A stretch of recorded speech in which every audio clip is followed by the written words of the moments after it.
Behind every major turning point in history are stories of strength, intelligence, and courage, many of which belong to women who defied their time and rewrote the future.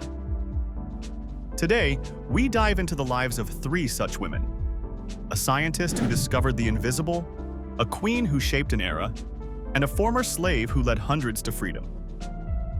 This is the story of Marie Curie, Queen Victoria, and Harriet Tubman, women who changed history. Born Maria Sklodowska in 1867 Poland, Marie Curie battled poverty, sexism, and xenophobia to become one of the greatest scientists in history. After moving to Paris to study at the Sorbonne, she met Pierre Curie, her future husband and research partner. Together, they discovered two previously unknown elements, polonium and radium, and opened the door to modern nuclear science.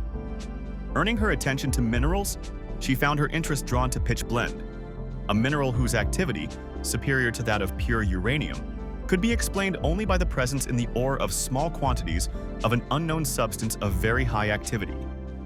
Pierre Curie then joined her in the work that she had undertaken to resolve this problem, and that led to the discovery of the new elements, polonium and radium. While Pierre Curie devoted himself chiefly to the physical study of the new radiations, Marie Curie struggled to obtain pure radium in the metallic state, achieved with the help of the chemist André-Louis Debierne, one of Pierre Curie's pupils. On the results of this research, Marie Curie received her doctorate of science in June 1903, and with Pierre, was awarded the Davy Medal of the Royal Society. Also in 1903, they shared with Becquerel the Nobel Prize for Physics for the discovery of radioactivity. First woman to win a Nobel Prize, and the only person to win Nobel Prizes in two different sciences, physics in 1903 and chemistry in 1911. Her research on radioactivity helped revolutionize cancer treatment and led to the development of X-ray machines. During World War I, she equipped ambulances with portable X-ray machines and trained women to operate them, saving thousands of soldiers. Faced institutional rejection due to her gender. Continued her research despite illness from radiation exposure, at a time when its dangers were unknown.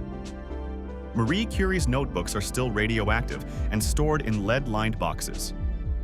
Inspired generations of women in STEM. Institutes and awards in her name continue to support scientific excellence. Queen Victoria was born on May 24, 1819, at Kensington Palace in London. She ascended to the throne in 1837 when she was just 18 years old. Her father, Prince Edward, passed away when she was only 8 months old, leaving her to be raised by her mother and her mother's trusted advisor, Sir John Conroy. Her childhood was largely solitary, and she received a private education tailored to prepare her for royal duties. During her reign, Queen Victoria presided over significant changes in Britain, including the Industrial Revolution, the expansion of the British Empire, and the evolution of a more constitutional monarchy.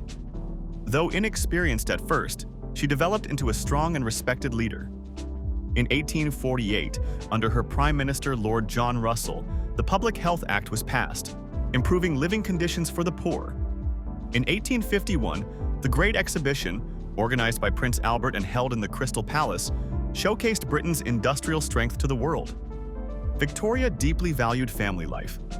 When Prince Albert died in 1861, she was devastated and wore black for the rest of her life, withdrawing from public appearances, a seclusion that earned her the nickname the Widow of Windsor. Despite her grief, her reign continued to shape the world. In 1867, the British North America Act created the Dominion of Canada, and in 1877, she was named Empress of India, reflecting Britain's expanding imperial reach. Her image became a symbol of continuity, appearing on stamps, coins, and artwork around the globe. Known for her strict adherence to Victorian values, family, morality, duty, and faith, Queen Victoria left a lasting impression. She celebrated her Golden Jubilee in 1887 and her Diamond Jubilee in 1897, marking 50 and 60 years on the throne, respectively. Even in her declining health, she insisted on participating in the public celebrations, inspiring millions. In 1840, she married her cousin, Prince Albert. Their union was more than a political alliance. It was a genuine love match. Together, they had 9 children and shared a strong partnership that greatly influenced Victoria's reign. Prince Albert played a vital role in supporting her and contributing to reforms and innovations during a time of rapid industrial and imperial growth. Left an indelible mark on British identity. Many cities and institutions worldwide are named after her. Her descendants include many of today's European royal families.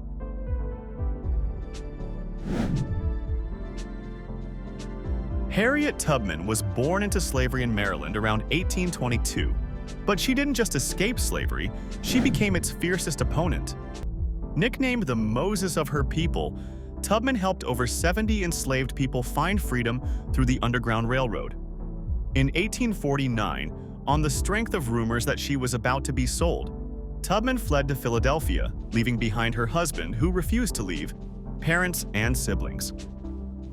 In December 1850, she made her way to Baltimore, Maryland, whence she led her niece, Keziah Jolly, and her niece's 2 children, James Alfred and Araminta, to freedom. That journey was the first of some 13 increasingly dangerous forays into Maryland, in which, over the next decade, she conducted about 70 fugitive enslaved people along the Underground Railroad to Canada. Owing to exaggerated figures in Sarah Bradford's 1868 biography of Tubman, it was long held that Tubman had made about 19 journeys into Maryland and guided upward of 300 people out of enslavement. Tubman displayed extraordinary courage, persistence, and iron discipline, which she enforced upon her charges. If anyone decided to turn back, thereby endangering the mission, she reportedly threatened them with a gun and said, "You'll be free or die." Returned to the South 13 times to rescue others, using a network of safe houses and trusted allies. Never lost a single passenger. During the Civil War, she worked as a spy, scout, and nurse for the Union Army, becoming the first woman to lead an armed expedition in U.S. history. Lived with the effects of a severe head injury for most of her life. Faced constant threat of death or re-enslavement. Received little recognition or compensation in her lifetime. Advocated for women's suffrage. Built a home for aging African Americans. Today, Tubman's legacy lives on in education, civil rights, and U.S. currency. Her face is set to appear on the $20 bill. Marie Curie, Queen Victoria, and Harriet Tubman lived in different times, faced different struggles, and changed history in different ways. But they shared one thing in common: relentless courage. They shattered ceilings, defied expectations, and left legacies that still shape our world. Their stories remind us that history isn't just written by kings and conquerors, but by women who dared to lead, to fight, and to dream. Which of these incredible women inspires you the most? Let us know in the comments. If you enjoyed this deep dive into history, like, subscribe, and stay tuned for more remarkable stories of those who shaped the world.